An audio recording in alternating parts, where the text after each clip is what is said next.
মানুষের ট্যাক্সের টাকা সুরক্ষিত রেখে এই কার্ডের মাধ্যম দিয়ে এখানে ঢপের স্বাস্থ্যসাথী কার্ড চলছে, যেটা অভিষেক বন্দ্যোপাধ্যায় ব্যবহার করেন। এত গরিব সাংসদ, যার ঘর নেই, দুয়ার নেই, তার চোখে প্রবলেম হয়ে গেলে সে চলে যাচ্ছে হচ্ছে আমেরিকার সব থেকে দামি হাসপাতালে চিকিৎসা করাতে, এবং তারপর কালকে মানুষের ঝড় জল দেখতে বেরিয়েছে অল সেন্টস কোম্পানির নাম, তার গেঞ্জি পরে, শুধু গেঞ্জি, জামা নয়, বাকি প্যান্টুল জুতোর এসব হিসেব করে নিন, চশমার কি দামের পরেন। কি গরিব রে বাবা রে, বাবা রে বাবা। প্রথমত তো হচ্ছে তৃণমূল দলে মাঝে মাঝে তো লোকজন বলেন যে মমতা বন্দ্যোপাধ্যায় ভাড়া রয়েছেন, অভিষেক বন্দ্যোপাধ্যায় তার আলমারি থেকে দলিল চুরি করে নিয়েছে, বলে ওদের দলেরই লোকজন বলে দুঃখ করে। তারা উঠতে বসতে অভিষেক বন্দ্যোপাধ্যায় বাপ্পাপন্ত করে সব তৃণমূলের পুরনো নেতাগুলো, কি গালাগাল দেয় সেগুলো বলা যাবে না। মমতা বন্দ্যোপাধ্যায় হয়ে গেলে স্টেজ থেকে বলে দিতেন আমি তো পারবো না, আমি ওনার মতো অত অকুত ভয় নই। স্টেজে দাঁড়িয়ে বয়াকা দিয়ে যে কোনো দু অক্ষরে গালাগাল বলে দিচ্ছেন, যাকগে সম্মানীয় মুখ্যমন্ত্রী, খারাপ লাগে। কি করবে, বিজেপিকে বলেছিলেন বিজেপি এলে মেরে পিঠের চামড়া ছাড়িয়ে জুতো করবেন। এবার তৃণমূল এত চুরি করে, আমি বুঝতে পারলাম না সৌগতবাবুকে তৃণমূল দু চক্ষে দেখতে পায় না, নাহলে এত চুরি করে, ঘর, চাকরি, রেশন, বালি চুরি করলো। আচ্ছা বাবা, তোরা যখন দিল্লিতে গেলি ধর্ণা দিতে, সেখানেও তৃণমূলের নেতারা ওর মোবাইল ঝেড়ে দিল, ও জুতো ঝাড়লো। আচ্ছা দুটো জুতো কি সৌগতবাবুকে দেওয়া যেত না? বিজেপিকে মেরে তার পিঠে চামড়া সাজিয়ে তারপর জুতো। তো যাই হোক, আমি সৌগতবাবুর সুস্থতা কামনা করি, তবে হ্যাঁ মানে বাঁশটা ঠিক জায়গায় দেবেন সৌগতবাবু, আমার এইটুকু একটা ইচ্ছা আপনার কাছে জানালাম। সায়ন্তিকা অত্যন্ত ভালো মেয়ে, এমন নয়, আমি 100 বার বলবো সায়ন্তিকার বাবা অত্যন্ত ভালো, অত্যন্ত সৎ লোক, এবং সায়ন্তিকা যে দলের প্রতীকে দাঁড়িয়েছে সেই দল চোর জোচ্চোর, অর্থাৎ ওর বাবার যে আইডিওলজি তার বিরুদ্ধে। হ্যাঁ, সায়ন্তিকা এই তৃণমূলে যাদের নাম বললাম সিনেমা জগৎ, তারা কত সিনেমা করে, কিন্তু সায়ন্তিকা তো তাদের থেকে কম গুণী এমনটা নয়। সায়ন্তিকাকে এরা সিনেমাও দেয় না, তার জায়গায় কি দিল? ছাই ফেলতে ভাঙা কুলো বরানগর। সবাই জানে, ও জানে যে ওখান থেকে সজল ঘোষ জিতছে, ও জানে যে ওখানে কাউন্সিলর ওকে হারিয়ে দেবে। এবার দুঃখে যদি ও সৌগতবাবুর সঙ্গে ক্রেনে উঠে পড়ে, আমার কি বলার আছে বলুন? তবে ক্রেন থেকে সাবধানে নামার কথা বলবো। নতুন নতুন রাজনীতিতে এসেছেন, নতুন নতুন রাস্তায় নেমেছেন, 3-4 বছর পর টলমল করতে করতে ঠিক হয়ে যাবে। এখন একটু দেখবেন বাচ্চারা যখন উচ্চারণ করে, ছোট কাকুকে ছোট কাকু বলে ডাকে, ঠিক তেমনই অভিষেক বন্দ্যোপাধ্যায় রাজনীতিতে নতুন, ওনাদের দলে যারা পরিশ্রম করে তৃণমূল দলটাকে দাঁড় করিয়েছেন, আমি চুরি চুরিটাকে বাদ দিয়েই বলছি, ওটা ফ্রি, ওই অমুক কিনলে আরাম ফ্রি বলে কি একটা গেঞ্জি না বিক্রি হতো, তেমনই আর কি। তৃণমূল করলে চুরি ফ্রি, তো এটা সবাই জানে। এবার সেক্ষেত্রে পরিষ্কার অভিষেক বন্দ্যোপাধ্যায় তো সত্যিই তো এই সমস্ত নেতা টেতা তাদের থেকে তো অনেক কম জানেন। কদিনই বা পশ্চিমবঙ্গে এসেছেন, কবে রাজনীতিতে ধুম করে জিতে গেছেন। ওই সময় কলা গাছ আপনি একটা বালতিকে দাঁড় করে দিন, সেও জিতে যেত মমতা বন্দ্যোপাধ্যায়ের নাম করলে, সে সময় জিতে গেছে। তারপর চুরি জচ্চুরি, ভোট লুট, পুলিশকে দিয়ে ডায়মন্ড হারবারে ডায়মন্ড মডেলে পুলিশকে সাজিয়ে বাজিয়ে তারপর যেতেন ফেতেন গোছেন, তো ঠিক আছে। তো এবার উনি কম জানেন বলে ফেলেছেন। অল সেন্টসে জামা পরে দেখলাম, যে গেঞ্জিটা পরেছেন কালকে পরে মানুষের দুঃখ দেখতে বেরিয়েছিলেন উনি, যে গেঞ্জিটার দামই হচ্ছে 8-9 হাজার টাকা, আমি ভুল বলছি না, অল সেন্টসের লোগো দেওয়া গেঞ্জি পরেছিলেন, তার দাম 8 হাজার টাকা। কত গরিব একজন তৃণমূলের নেতা ভাবুন, সারা দেশের এত গরিব এমপি দেখেছেন? সংসদ থেকে মাসে 2-2.5 লক্ষ টাকা করে মাইনে পায়, লিপস অ্যান্ড বাউন্সের সিইও, কিন্তু বেচারার ঘর নেই, দুয়ার নেই, জমি নেই, গাড়ি নেই, কিচ্ছু নেই।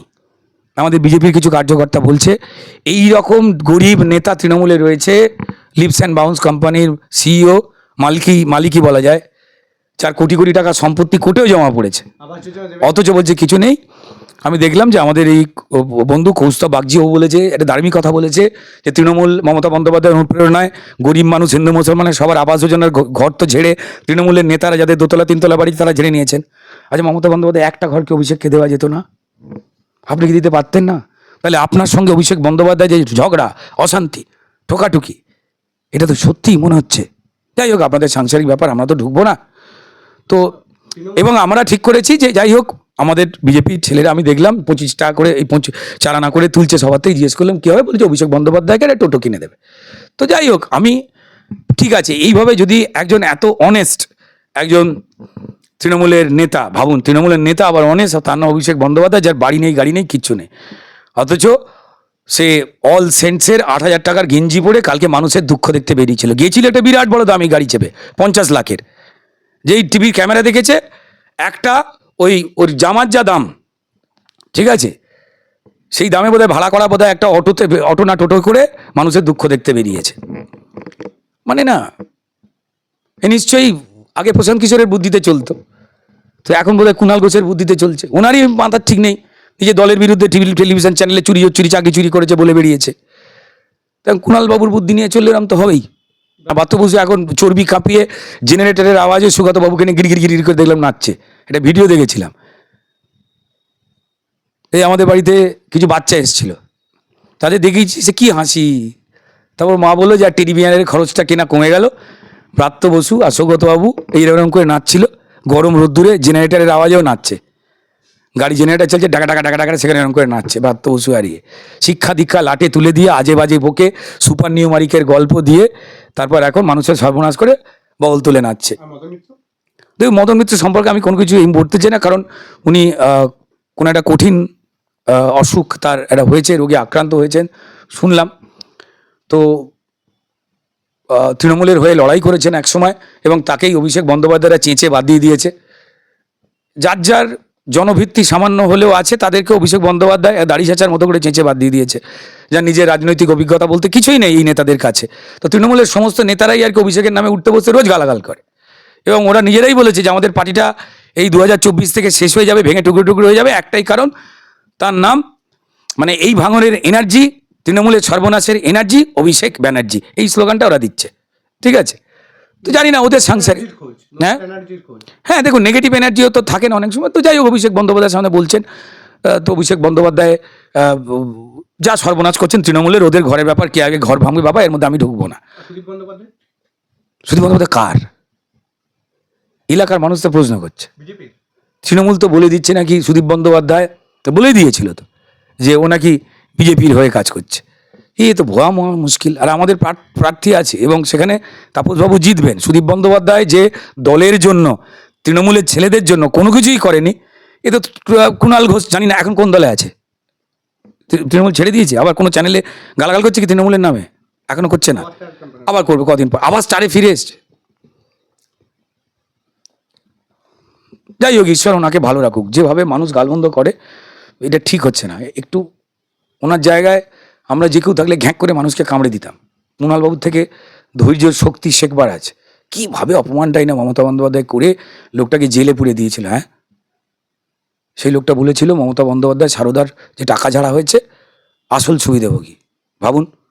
আবার সেই বলেছে মমতা বন্দ্যোপাধ্যায় রামকৃষ্ণ, অভিষেক বন্দ্যোপাধ্যায় বিবেকানন্দ। কত বুকে পাথর চাপা দিয়েছে, পাথর নয়, পুরো অযোধ্যা পাহাড়টাকে বুকে চেপে দিয়েছে, দিয়ে মিথ্যে কথা বলেছে।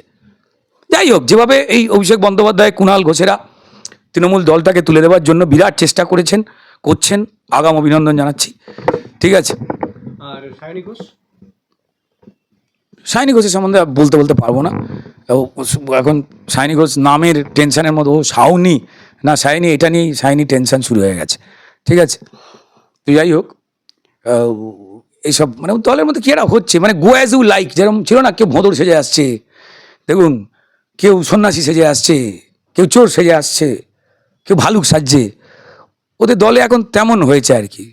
আর চাচা আপন প্রাণ বাঁচায় সবাই রয়েছে। আর তৃণমূলের যারা বড় বড় দাদারা এখন ভাবছে সপ্তম দশায় ভোট লুট করবে, মানুষকে চমকাবে, মাঠে নামিয়ে দিয়েছে না। এখন তো জানে মানুষের ভোটে জিতবে না, তাই ঠ্যাঙাড়ে বাহিনী নামিয়ে দিয়েছে। আর পুলিশের বড় একটা অংশের দালাল হিসেব হবে সব, মানুষই হিসেব নেবে, আমরা নয়। গণতান্ত্রিক পদ্ধতিতে ভোটের বাতম দিয়ে হিসেব নিচ্ছে। সেই জন্যই মোদিজিকে আটকাবার চেষ্টা, আমাদের সবার আটকাবার চেষ্টা, প্রার্থীরা যেখানে গেলে ঢিল মারামারি করাচ্ছে, এই সমস্ত করছে।